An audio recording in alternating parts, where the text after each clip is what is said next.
All right, welcome to the FAFSA training for high school counselors. I'm joined by counselors at Westfield High School. So if you hear questions popping in, that's where they're coming from. First, I want to start at FAFSA's demo site. If you just Google FAFSA demo, the first thing that will come up is this list of charts. And basically, this is just information that you can copy so that you can go through the demo site yourself without having to create your own FSA ID or use your own information. And then if you scroll all the way down, you can click on FAFSA on the web demo system. And that brings us here. And this is what it looks like when a student first logs in and begins the FAFSA. Now, in order for a student and family to begin the FAFSA, they first do have to create something called an FSA ID. That stands for Federal Student Aid ID. They can also find that process at federalstudentaid.gov. And it's basically their login credentials for the FAFSA to be able to begin and then also to officially sign the document as well. The student needs their own FSA ID.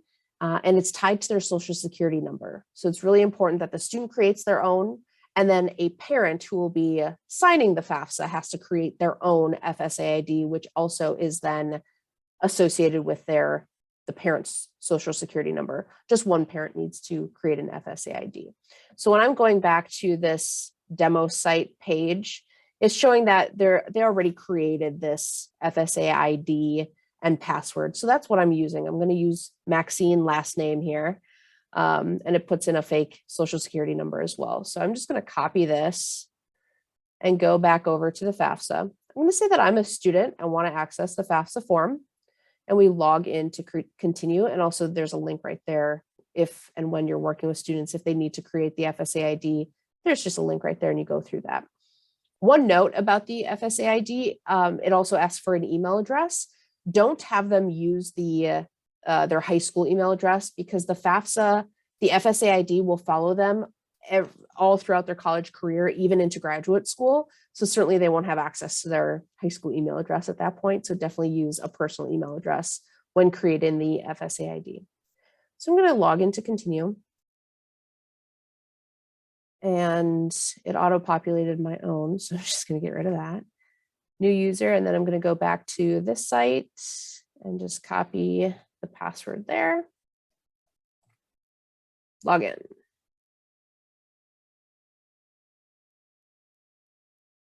So this is basically saying that you are about to fill out the FAFSA. You're confirming that it's you who's filling this out.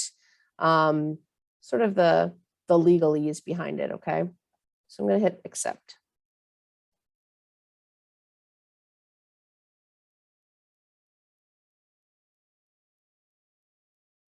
All right, so this says that this particular student has started the FAFSA, but it hasn't submitted it. Would you like to continue where you left off?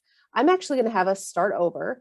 So this shows that a student can certainly start the FAFSA and save it and come back later to finish it. You'll also see that there's two tabs available. A student could fill out the FAFSA for 21-22, so that's the current academic school year. The students that you're working with in the high school level would want to always fill out the most current FAFSA year, meaning that it's for the next academic year. So just make sure that you're on the right year tab. So we're going to hit start over.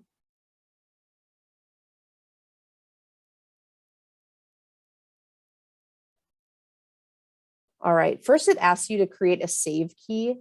This is, like it says, temporary use for you, your parent to return and complete it later. So you're going to want to create a key that you will remember so that you can come back in and just use it again. I'm just going to use the word save. Keep it simple. So then a student can share that save key with their parents, and the parent can come in later and use that same save key and start off where they left off. So then it first starts off by giving an introduction. How can I get help for completing the FAFSA? And it shows the different help page. So if when you're helping a student, I'll point this out as we go along, but there is a little circle icon with a question mark next to all the questions that gives a little bit more information about what it's asking for. And then also there's a FAFSA help page. I've used the live chat before and it's super helpful. So check that out, live chat. It goes through how many steps, how long will it take. I'm going to skip through all of this stuff because I'm going to be going over the FAFSA anyway, but students and families can certainly take the time to read through this just to form a foundation of what to expect in the next hour or so of them filling it out. Okay, so this auto-populates this information because it's tied to that student's FSA ID. They need that FSA ID to log into the FAFSA, so it just pulls that information directly there. It's really important that you double check and make sure that students' social security numbers are accurate. A lot of things on the FAFSA can be changed. If a social security number is screwed up when they create their FSA ID, that really complicates things. They would have to like start all over from the beginning. So it is important that they take their time and make sure that everything is accurate, that there's no typos. So it's asking for social security number, first name, middle initial, last name, date of birth. So you see here after everything, there's a little question mark. So I'm going to click on that question mark by the social security number. And it says you must enter in your social security number. It has to appear exactly as it appears on your social security card. And there's just some extra information about that, okay? So I'm going to hit continue. Now, sometimes people get confused if it's asking for student or parent information. At the top, it will say student information, student information. Because the FAFSA is owned by the student for their own education, whenever the FAFSA says you or your, it's talking about the student. All right, so then email address and phone number, they type that in here, email address, phone number, it's not mandatory. The phone number is not mandatory.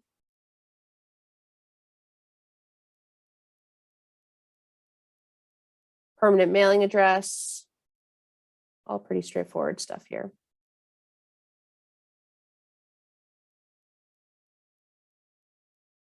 Student residency and eligibility. So this particular student that I pulled from the demo information happened to live in Maryland. So it's asking, and our students would say, have you lived in Wisconsin for the last 5 years? We'll say yes. And are you a US citizen? So students do have to be a US citizen in order to fill out the FAFSA, or an eligible non-citizen. So this would be a place where we can hit the question mark and it details who an eligible non-citizen is. So someone with a permanent resident card, an arrival departure record.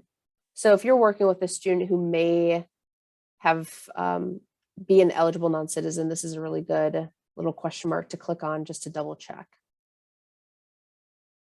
So we're going to say, yes, I am a US citizen or US national. Hit continue. What will your high school completion status be when you begin college in the 2022 to 2023 school year? I'm assuming the majority of everybody that you're working with would say high school diploma, but there also is the opportunity to select other things like GED or homeschooled. What college degree or certificate will you be working on when you begin the 2022 to 2023 school year? Also, the majority of students will say first bachelor's degree or associate degree, or any of these really. Sometimes a question comes up where like what if a student is taking dual enrollment courses where they're in high school, but they're taking classes at a community college, for instance, they would still select either associate degree or first bachelor's degree. So I'll just say first bachelor's degree. Will you have your first bachelor's degree before you begin the 2022 to 2023 school year? The answer to that, again, for the majority of students that you'll be working with is no. The reason that they ask, though, is because second bachelor degree students don't have access to federal grants. So that's the reason that that's there. What will your college grade level be when you begin the 2022 to 2023 school year?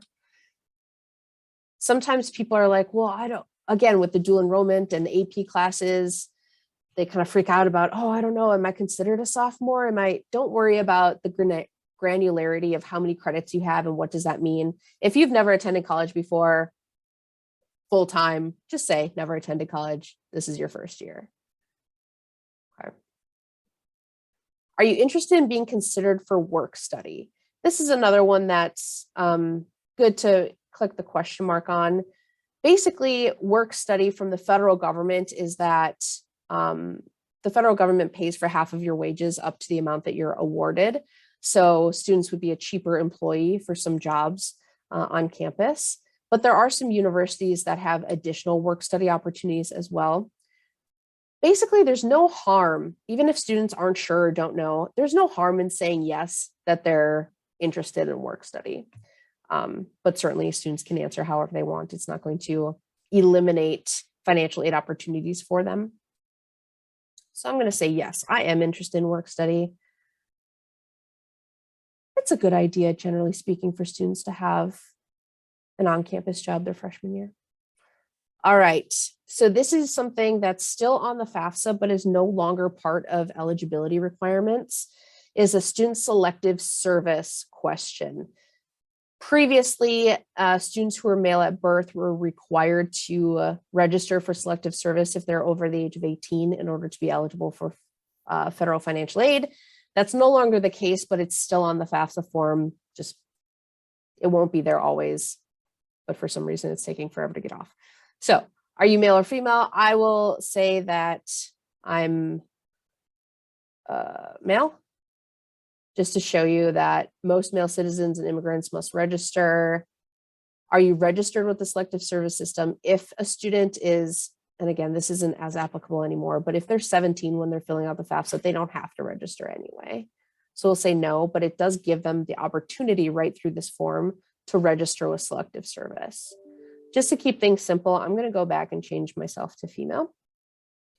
Unfortunately, it's not as inclusive as we would like the FAFSA to be, but that is in terms of gender identity, but that is something that the federal government has heard about.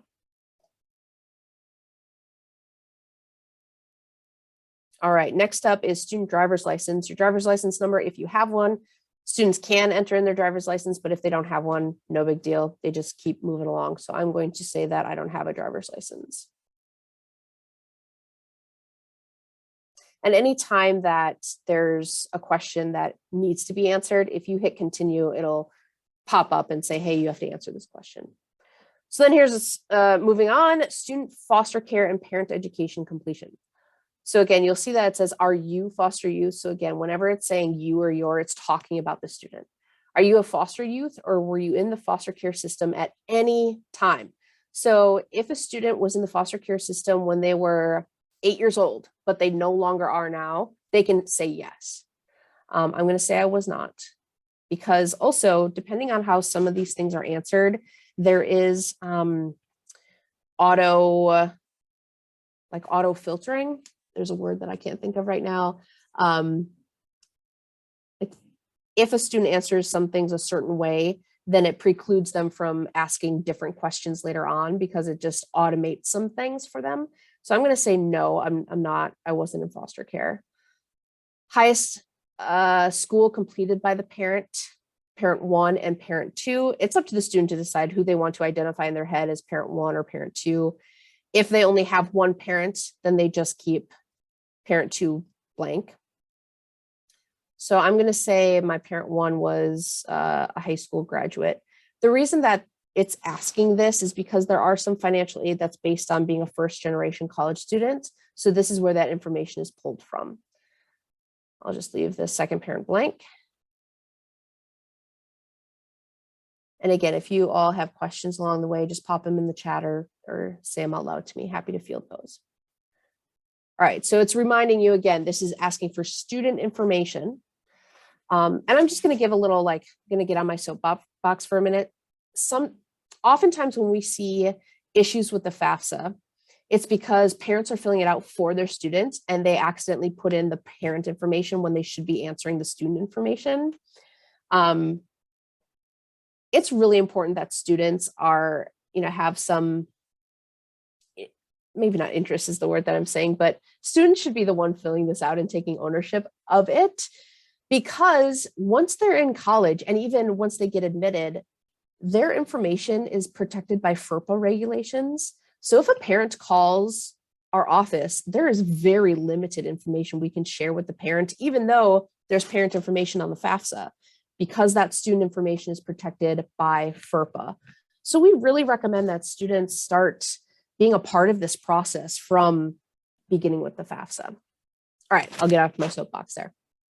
All right, just a reminder that you and your belongs to the student. And then it asks for the high school. So we'll select Wisconsin. We'll say Westfield.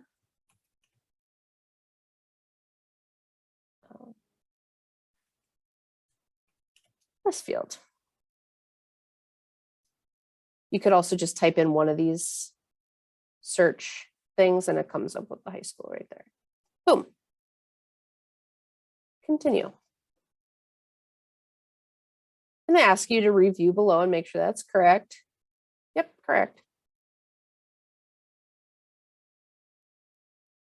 All right. So then it says that based on the information, you may be eligible for financial aid. And then this is where students have the opportunity to enter in the colleges that they want the FAFSA sent to.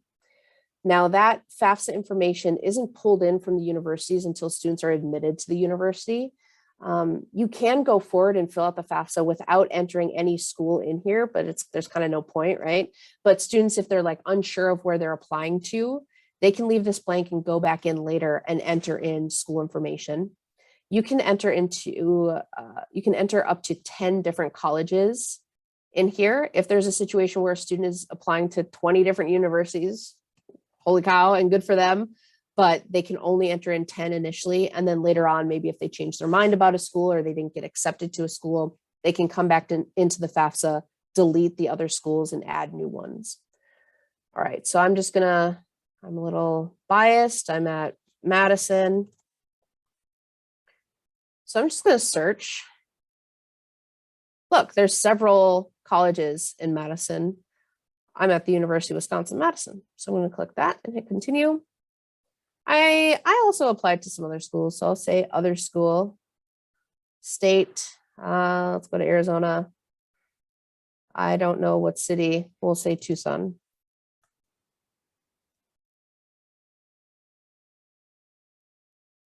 All right, I'm going to go to Pima Community College. Continue. Right, so they can continue to add more schools and then hit continue. Oh, so it also asks for a housing plan on campus with parents or off campus. Again, this is something that can change later on if a student isn't sure about it. I'm just going to say on campus.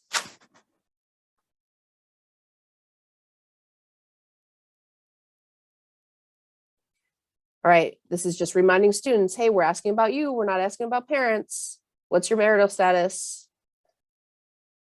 Likely the majority of students that you're working with are single. If they are married, they don't have to enter in parental information.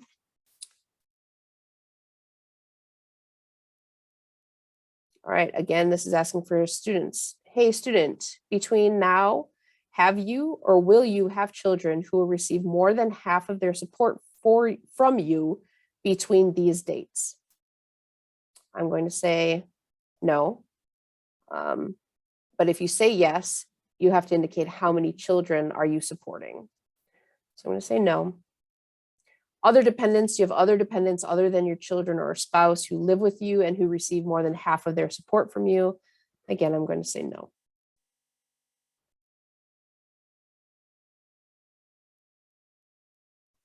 Additional dependency questions. So this is basically asking questions to identify if students need to have parental information on the FAFSA. Vast majority of students do need parental information, but this is where they differentiate if they do or don't.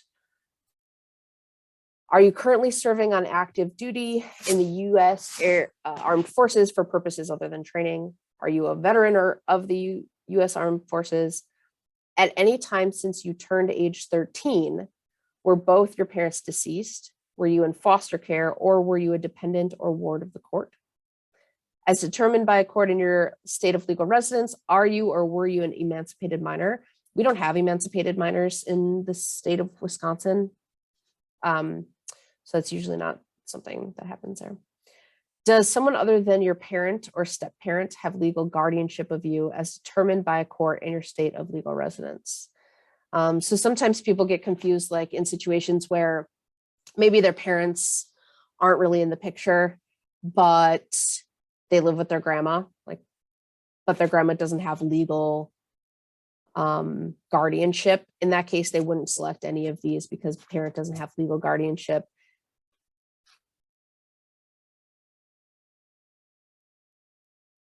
All right, and then there's a homelessness filter question. On or after July 1st, 2021, were you homeless or were you self-supporting and at risk of being homeless? This, if you're talking to students who are at risk of homelessness, this is a really good one to click on that question mark to see what do they mean by homeless. Homeless, for FAFSA purposes, means lacking fixed, regular, and adequate housing. You may be homeless if you're living in shelters, parks, motels, hotels, public spaces, camping grounds, cars, abandoned buildings, or you're temporarily living with other people because you have nowhere else to go. Also, if you're living in any of these situations and fleeing an abusive parent, you may be considered homeless even if your parent would otherwise provide a place to live. So in situations of abuse, for instance, that is where they would hit select yes. I'm going to select no.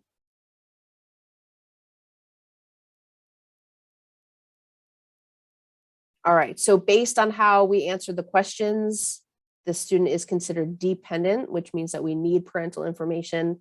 So I also want to make it clear, we get a lot of questions saying, well, what if my parents, based on the questions that they asked earlier in the FAFSA, I'm not, meeting any of those qualifications, but what if my parents can't support me financially in college or choose not to? Do I still need to include parental information? And the answer is, yeah, per federal regulations, unless you fell into those caveats that we just discussed earlier, you do need to enter in parental information. But then I want to make it clear here, if you have a special circumstance and are unable to provide parental information, under very limited circumstances, you may be able to submit your FAFSA form without parental information. Select I am unable to provide information about my parents option and continue for additional information. So this would be a scenario where perhaps a parent is unwilling to provide their information to the student on the FAFSA. The student can say, I'm unable to provide information for my parents. It is not an ideal situation because then the student would only be eligible for unsubsidized loans, even if their financial situation is one in which they may be able to access grants, for instance. If they can't provide parental information on the FAFSA and they don't fall into any of the categories of being an independent student, they need to provide that parental information. So we're going to say, I will provide information about my parents. Let's see what happens if okay.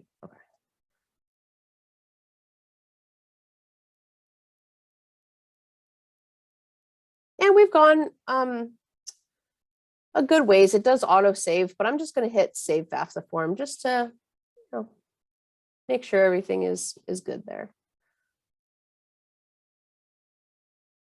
All right.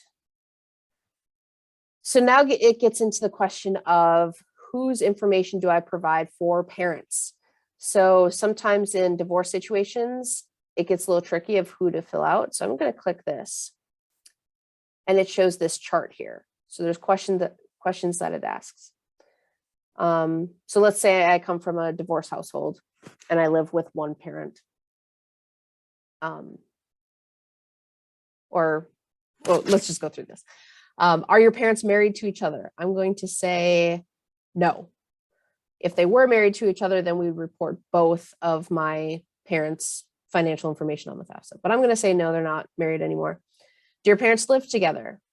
No, but let's say it's a divorce situation, but they happen to still live together.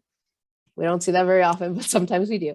If they do still live together, then we do still need both parents' financial information because it's looking at overall household financial information.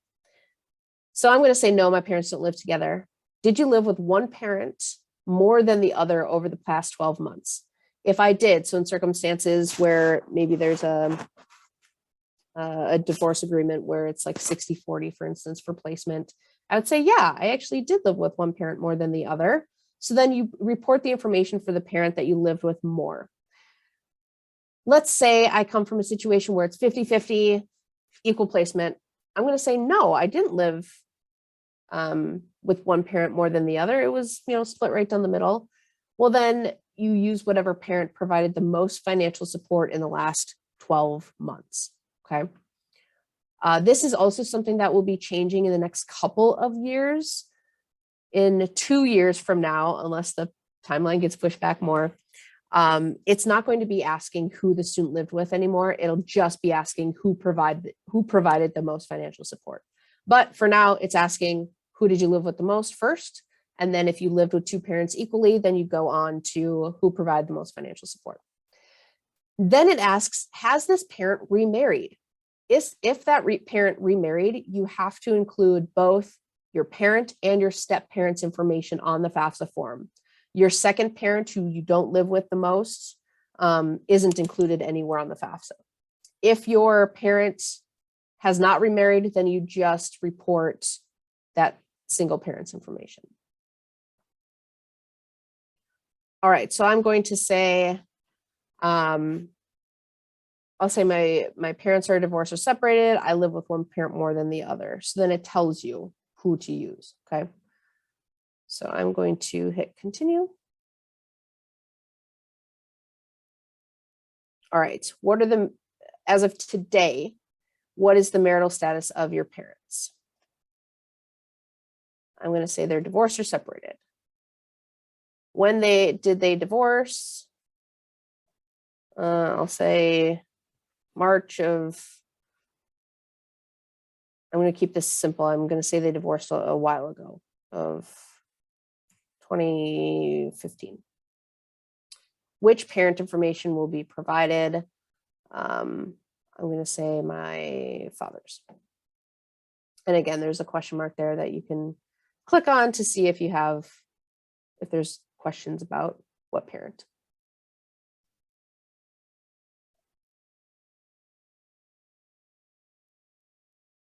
And then this is where you enter in parent information. Now, in circumstances where, so I mentioned that students have to be US citizens. In circumstances where a student is a US citizen, but a parent is not, you can still fill out the FAFSA. The parent won't be able to create an FSA ID because remember, I said that it's tied to their social security number. So the student would have to be the one to create their own FSA ID like normal and to start the FAFSA and go through it. It just means that the parent won't be able to digitally sign the FAFSA. So they would have to physically print it, sign it, and mail it in. And when it asks for the social security number, since if they're not a US citizen, they just enter all zeros here, okay? And then just continue with answering the questions. I'm gonna say my dad actually is a US citizen, and I'm just gonna put in a fake social security number. My dad's last name is date of birth, gosh, I don't know. 3/14, 1976. It's not my dad's real birthday.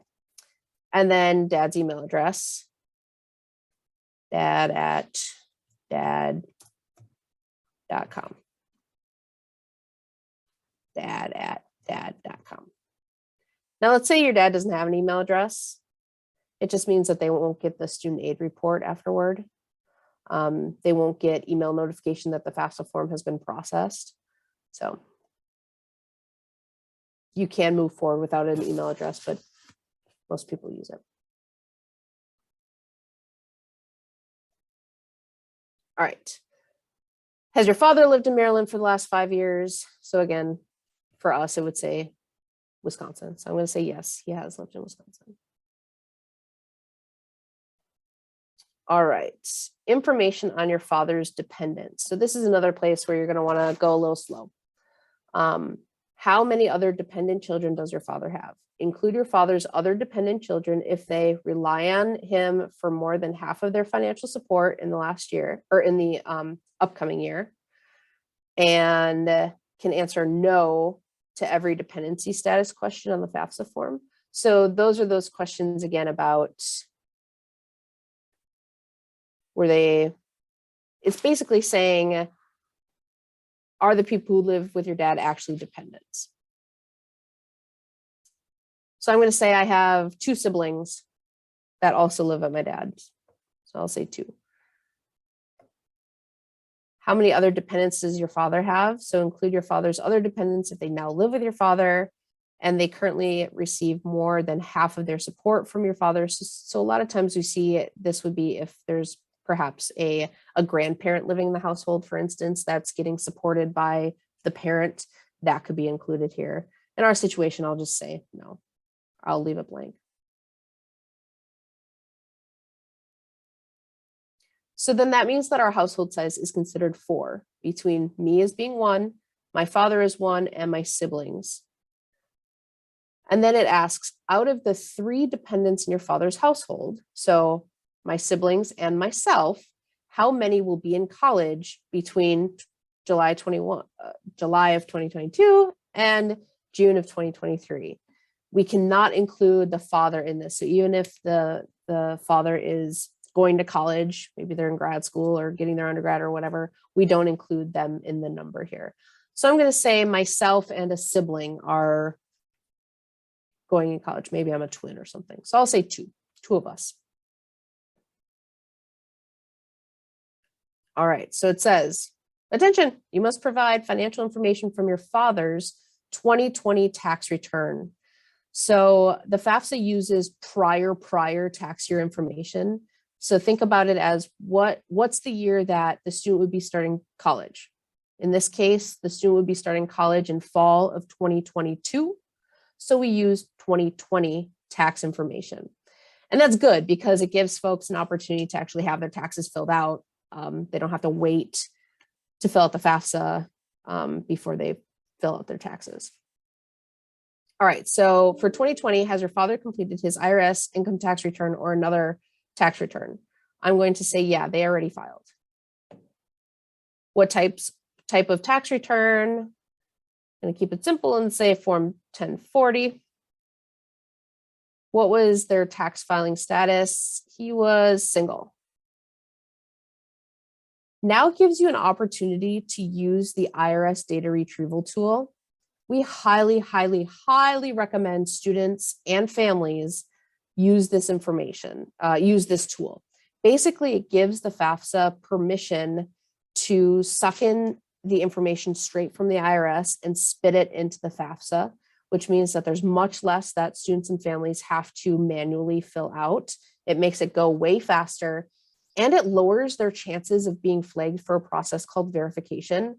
A little less than 1/4 of all FAFSAs get flagged by the federal government for verification, which is just a process that students have to go through to provide extra documentation to show that what they put on the FAFSA was accurate.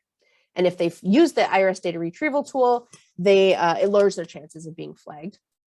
There are some folks who cannot use the IRS data retrieval tool, like if they've ever been a victim of identity theft, if they have like complicated business taxes, for instance, or I believe if they're married filing separately, they can't use the IRS data retrieval tool. So I'll just show you what it looks like to proceed to the IRS. I don't think in the demo site it won't let me do anything, but I just want to show you what it looks like. All right, so in order to log into the IRS data retrieval tool, this is where the parent needs to enter in their FSA ID and password. So let me go back to the web here. Oh, it doesn't give me a parent.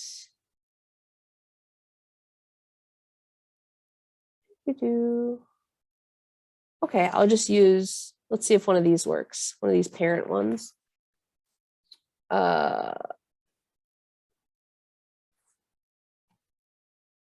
Just using this one and see if that works. parent, and then password. Continue. And then it says the link is not available because it's a demonstration site. Not surprising, but so you can see it. If you say yes, the parent wants to use the IRS data retrieval tool, the parent has to then enter in their login credentials, and then it'll ask more information to access the data retrieval tool. And it's really important that parents enter in their information exactly as the IRS knows it. So that's another thing that can trip up being able to use the data retrieval tool. So having their W-2s or their 1040s in front of them is helpful, just to look at their address, because if it says like I live on Main Street and street is spelled S-T-R-E-E-T on their W-2s, but I enter an S-T dot, that might be the thing that doesn't allow you to use the data retrieval tool. So just enter in the information exactly as the IRS knows you. So I'm going to skip it and complete it manually. And that's also an option. Certainly, if folks don't feel comfortable using the IRS data retrieval tool, or they're not able to, they can skip it and enter everything in manually. So now at this point, see, it says parent financials. So it's asking for parent stuff. What was your father's adjusted gross income for 2020? And it tells you exactly where to find that information. So this, they would have to look on their IRS form 1040, line 11. That's it. Just type it in. If you're like, not quite sure, you can click on the question mark. Gives you a little bit more information. If they did use the IRS data retrieval tool, there are some questions that automatically get filled in and some questions that don't. So after they use the IRS data retrieval tool, it'll take them back to still go through some steps. All right, so I'm going to say that their adjusted gross income was $45,000. Continue. How much did your father earn from working? So wages, salaries, and tips in 2020. So here it tells you to look at the IRS form 1040, line 1, plus schedule 1. So there are some situations where a parent would have a schedule 1. In that circumstance, they would just add it up. Lines 3 plus 6 plus box 14 of schedule K1. That's again, only if this person happens to have a schedule K1. If a student or if a parent only has a 1040 and they don't have a schedule 1, then they just enter in 1040 line 1. And that's that.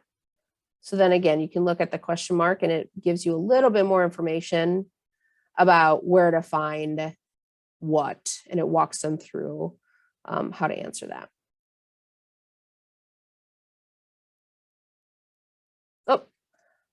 Wages, I'll say 46,000. I don't know. All right. You indicated that the father filed an IRS 1040. Did he file a Schedule 1? Select no if your father did not file a Schedule 1 or only filed a Schedule 1 to report unemployment, compensation, these things, right? So I'm going to say my dad just has a 1040. We're going to keep it simple. If you say yes, then it asks, as of today, is your father a dislocated worker? This is definitely one that you're going to want to click on and see the definition of a dislocated worker. So if they received unemployment benefits due to being laid off, has been laid off or received a laid off notice, was self-employed but is now unemployed due to economic conditions. All right, so I'm going to say no. Straight up 1040. All right. How much did they pay in income tax in 2020? So you're looking at the IRS form 1040, line 22, minus Schedule 2, line 2. So again, this is only applicable if they have a Schedule 2. If they have a Schedule 2, they would subtract line 22 on their 1040 minus Schedule 2, line 2. If they only have a 1040, they just enter what's on line 22. If they do have a Schedule 2 and the number is negative, then they enter a 0. So amount of father's income tax, I don't know. I'll say 4,000. Obviously, these numbers are not based in reality. Okay. Parent questions for tax filers, which dad was a tax filer. Did your father have any of the following items in 2020? Enter the amounts that apply. Combat pay or special combat pay. And again, these are all things that if a student, usually people know if they have anything to enter with these questions, but if they're unclear, then click on this little button, click here to see what are they talking about. So I'm going to say 0 here. Student college grant and scholarship aid reported to the IRS. 0. I'm going to say dad didn't go to college or anything. That's going to be 0. Education credits. I'm going to say 0. Untaxed portions of IRA distributions and pensions. So looking at IRS form 1040, lines 4A plus 5A, minus 4B plus 5B. Exclude rollovers. So a rollover is a situation, we usually see it in situations where a parent changes jobs and rolls over their retirement account to the new job. That shows up on their taxes, but we need to exclude it from this number because we don't want that represented in untaxed income, because that income isn't really accessible. It's just rolled over. IRA deductions and payments to self-employed, SEP, simple, all that shows you where to find that. You gotta enter that in there. Tax exempt interest income from the IRS. Again, it shows you where to find that. I'm going to say all 0s for this. All right, additional financial information. Here's where it asks about child support. So child support your father paid because of a divorce or separation, and earnings from work under a co-op, and taxable earnings from need-based employment programs such as work study, fellowships, assistantships. I'm going to keep this all 0. All right, parent untaxed income. Child support received. Housing, food, other living allowances paid to members of the military, clergy, and others. Do not include the value of on-base military housing or the value of basic military allowance for housing. 0. This is payments to tax-deferred pension and retirement savings plan. So paid directly or withheld from earnings. And include, it shows you where to find that, W-2 form, boxes 12A through 12D, the different codes, and what not to include. Veteran non-education benefits, and other untaxed income, such as workman's comp, disability, etc. I'm going to keep all those 0. Parent assets. Do you want to skip questions about your father's assets? No. I want to skip them. I want to answer them now. As of today, what is your father's current balance of cash, savings, and checking accounts? So at this point, this is where the parent would look at what's in their online banking account, what's in their savings account, what's in their checking account. I'll say $4,000. So basically that like liquid asset that you can just access right now. As of today, what is the net worth of your father's investments, including real estate, not your father's home? So we get a lot of questions about this. What is included in investments? You do not include retirement savings on investments. Do not include retirement savings. Do not include the value of the house that he lives in. But if they have like a second home that they rent out, for instance, the value of that home minus the debt owed is what you put on there. And this is another really good one to click the question mark bubble on, because it gives examples too. Let's say your parents own an investment property valued at 100 grand. However, 75,000 in debt is owed on the property. The net worth of the investment is 25,000. So do take care when you're typing in the investments. And I just triply want to explain that do not include retirement investments. When we scroll down, it shows what investments do include. So it does include trust funds. It does include mutual funds, stocks, bonds, things like that. All right, I'm going to say there's no investment net worth. And then The next question is the net worth of your father's current business or investment farms. Do not include a family farm, so a farm that like the family lives on, or a family business with 100 or fewer full-time or full-time equivalent employees. So, several people have, farms or small businesses, but a lot of folks that we work with anyway don't really have to include any of the business assets on here because they just don't have that many employees. So that's a really important distinguishing factor. Oh, look, I didn't enter anything, so I'm just going to hit 0. I didn't enter anything, so I'm going to hit 0. Continue.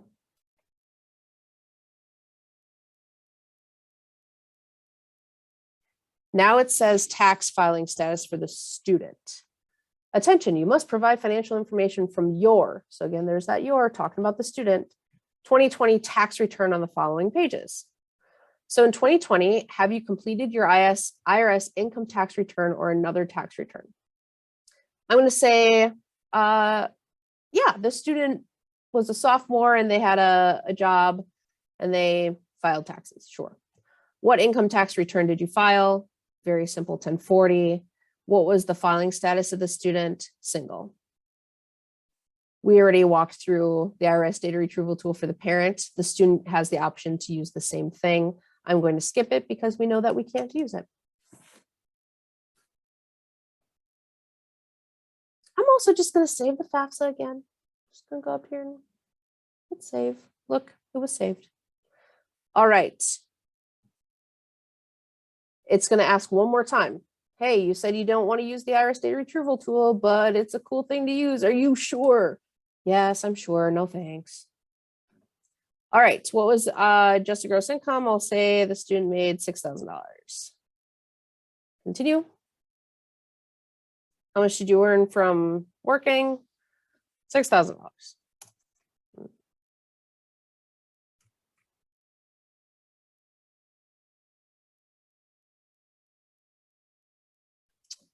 Income tax, I don't know, $1,000.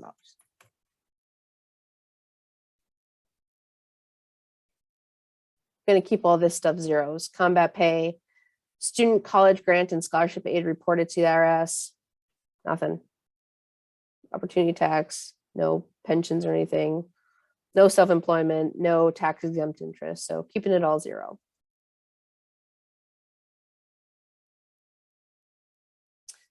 We didn't pay any child support, wasn't in a co-op, wasn't in college yet, so no work study. So I'm just going to hit continue.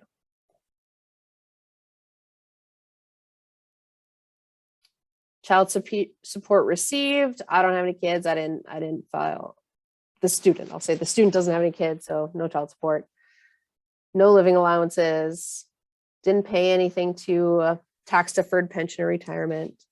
No veterans education benefits. No untaxed income not reported. So something that I want to point out to, untaxed income not reported does include large gifts too. But don't include extended foster care benefits, student aid, child tax credit, welfare payments, things like that. So this might be one where a student is like, let me click on the button to see if I should report something. So actually, this is the one, sorry, this is the one that I was referencing for large gifts. Money received or paid on your behalf, not reported elsewhere on this form.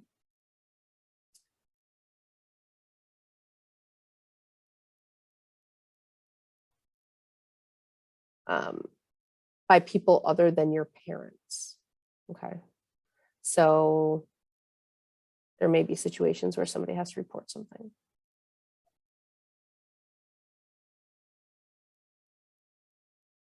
Student assets. Do you want to skip? No. I don't know why it gives you the opportunity to skip, quite frankly, because you have to input that information in order to finish it. All right, as of today, what's your current savings, all that stuff, I'll say $2,000. Oh, 20. As of today, your net worth of investments, 0. Here I want to mention, I should have mentioned this during the parent information section. If a student has a 529 college savings plan, the parent would report that as part of their assets, as part of their investments. The student doesn't report that as their investments.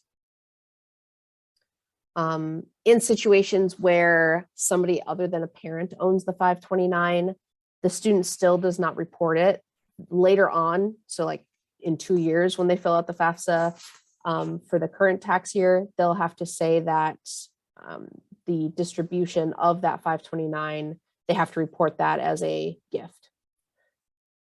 All right, no business farm, no business, no investments. Continue.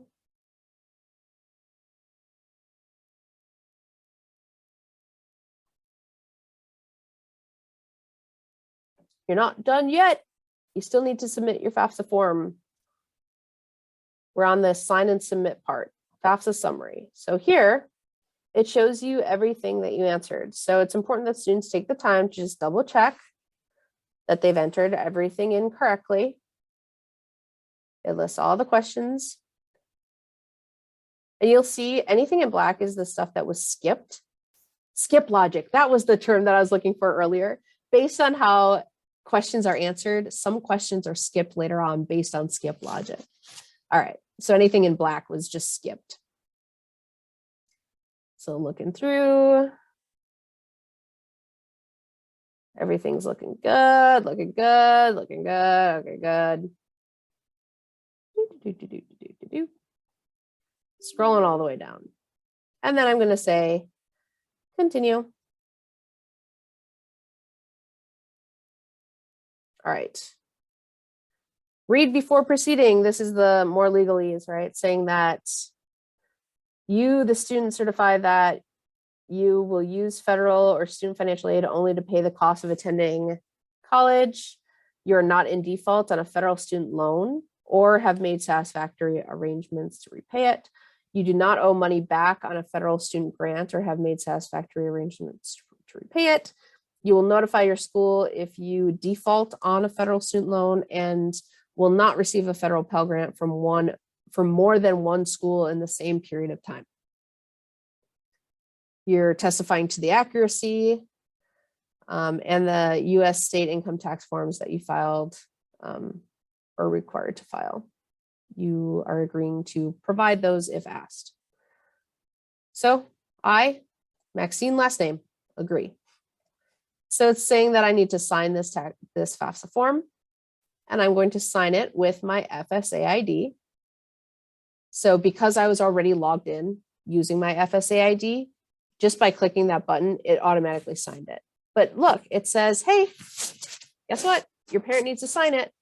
So if student and parent are filling it out together, the parent then can say, okay, here we go. Let's provide the parent signature. So I, dad, last name, agree. And then the parent enters in the parent FSA ID, which for this demo purposes was over here.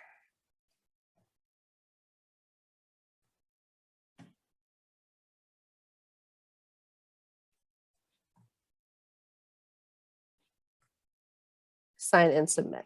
Now, let's say you as a high school counselor are helping a student fill it out. At this point, you would just have to save the FAFSA, and the parent would then later log in using their FSA ID and sign it themselves because you'd have that save key. The student would share the save key with the parent, and the parent would just be able to log in, go right to the sign and submit portion. The FSA you provided doesn't match the parent information provided on the FAFSA form. Okay, this is annoying. It's saying, hey, the credentials that you used to create your FAFSA, your FSA ID are not the same information that you filled out the FAFSA for. Well, that's because I'm using demo information, and I said, I just made up a name. So it does give you an option to retrieve a username if you need to change it.